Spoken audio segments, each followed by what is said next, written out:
Meus amigos Massinha, Idney, Moisés, veja só. Idney, quando eu disse que o PT, eu não fiz a mistura PT com a esquerda. Primeiro o seguinte, veja só.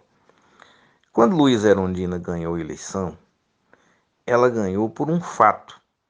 Você sabe que eleição, dependendo da circunstância, um simples fato pode mudá-la.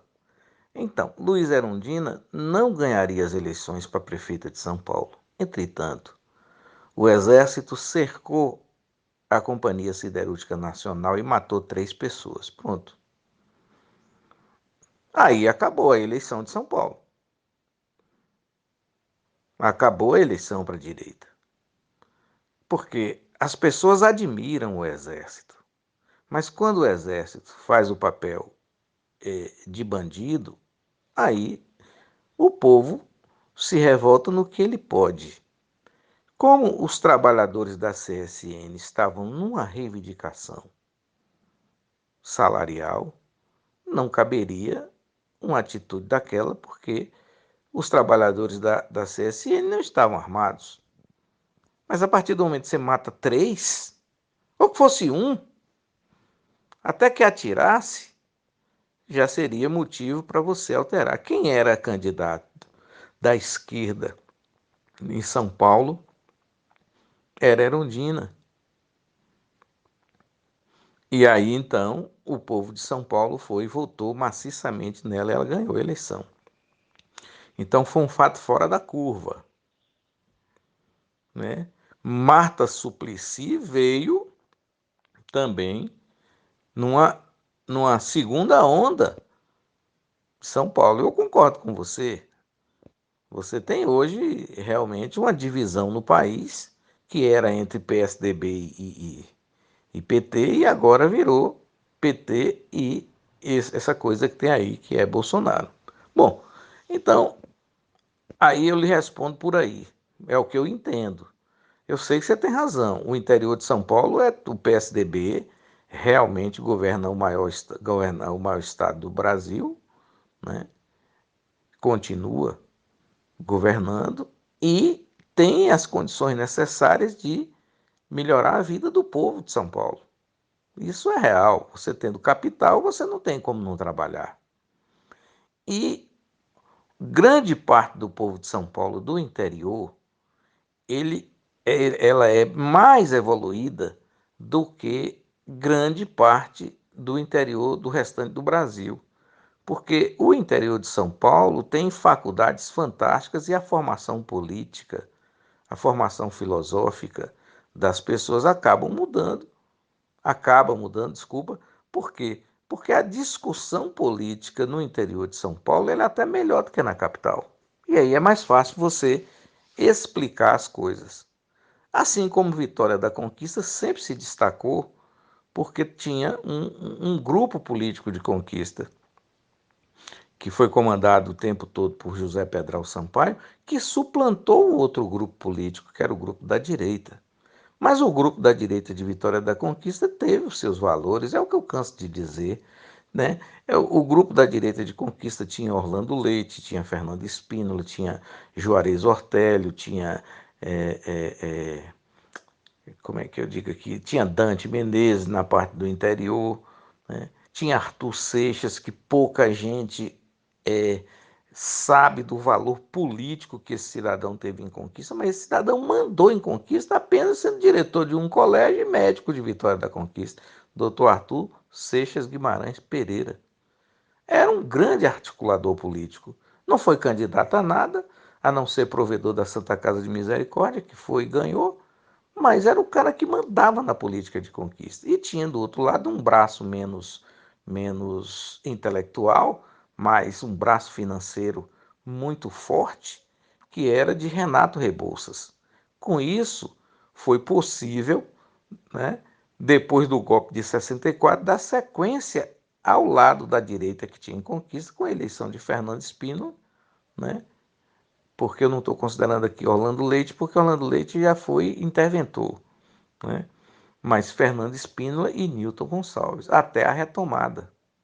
Então, só que esse pessoal desse tempo, de 1966 até 1976, em Vitória da Conquista, né, acabou por sair da cidade, ou por envelhecer, ou por deixar por aí. Aí pronto, a coisa foi saindo do controle de Pedral, do grupo de Pedral, e esse grupo já chegou esfacelado em 1992, quando foi possível, você ter ideia, o grupo já não era hegemônico, que foi preciso fazer a união com a direita de Antônio Carlos Magalhães para ganhar a eleição.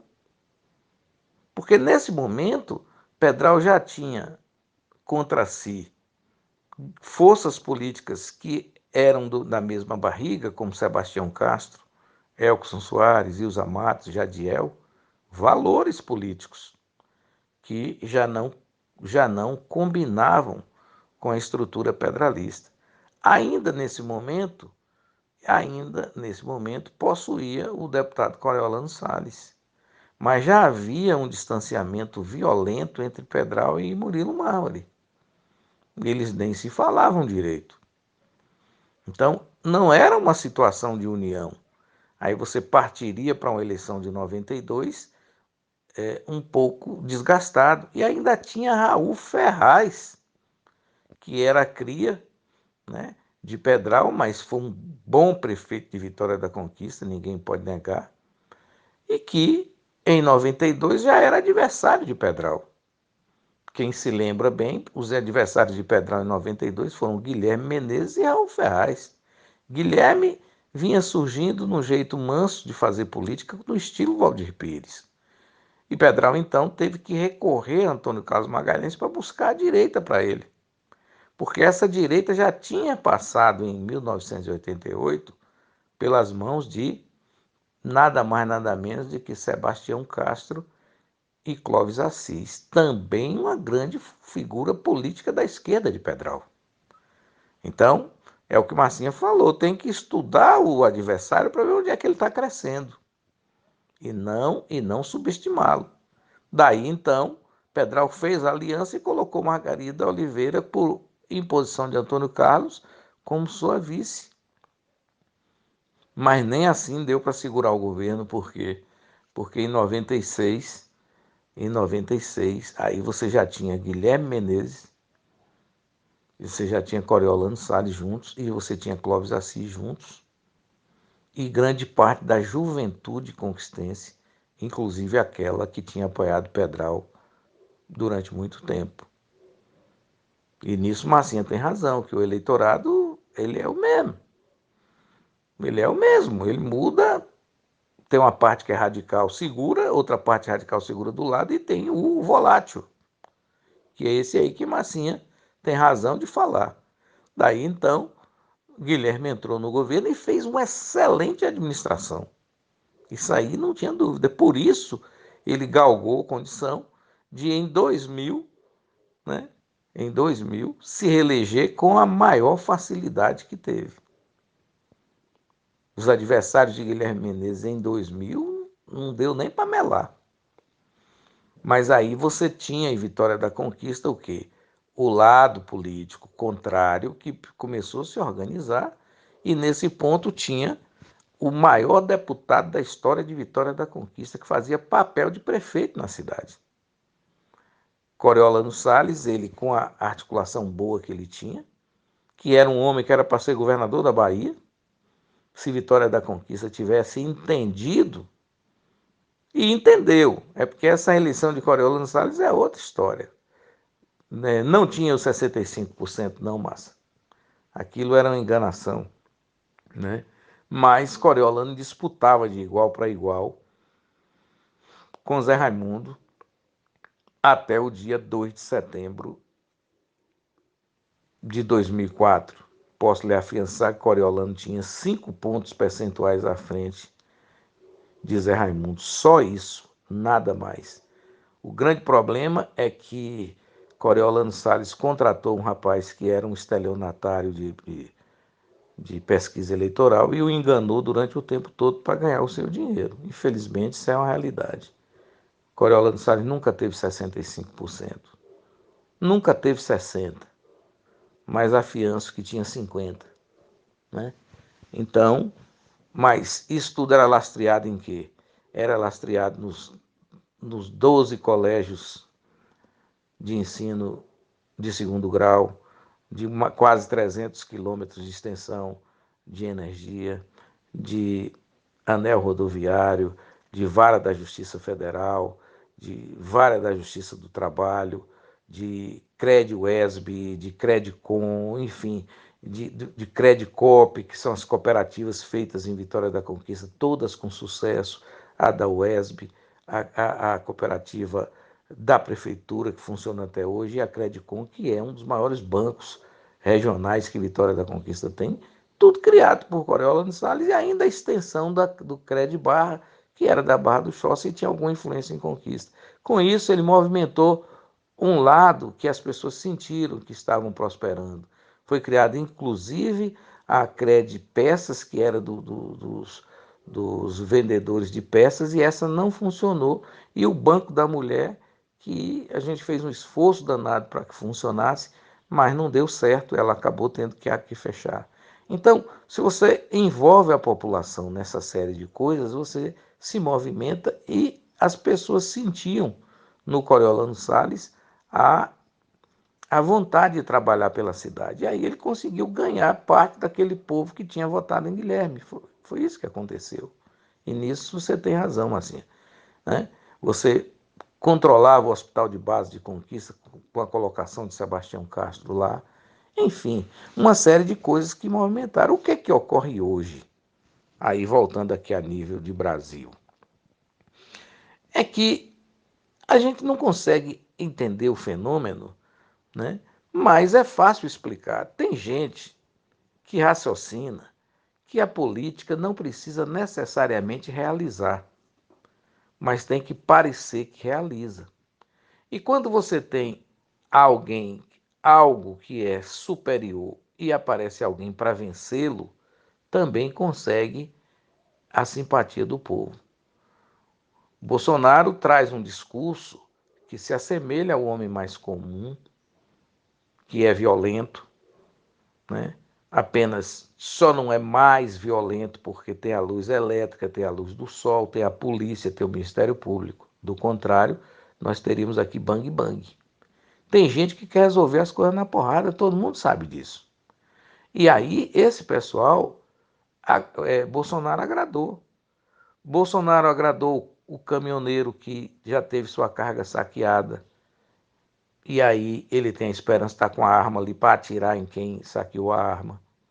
Bolsonaro agrada quem tem uma loja que já teve arrombamento, que a pessoa quer estar armado para poder se defender, entre aspas. E Bolsonaro agrada o cidadão que quer andar armado para parecer dois no meio do povo. Não tem gente que quer ser dois, armado ele vira dois. Qualquer um armado é mais valente. Então já há esse agrado.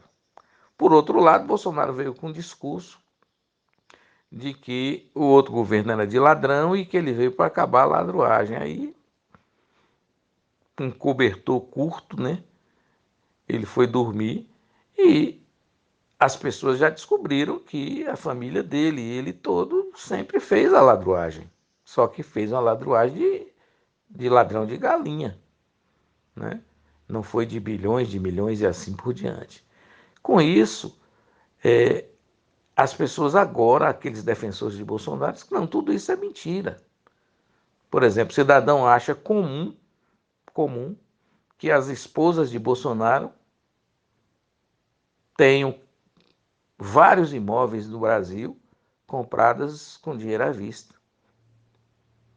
Com dinheiro vivo, desculpe. E aí, então, acho que isso não tem problema.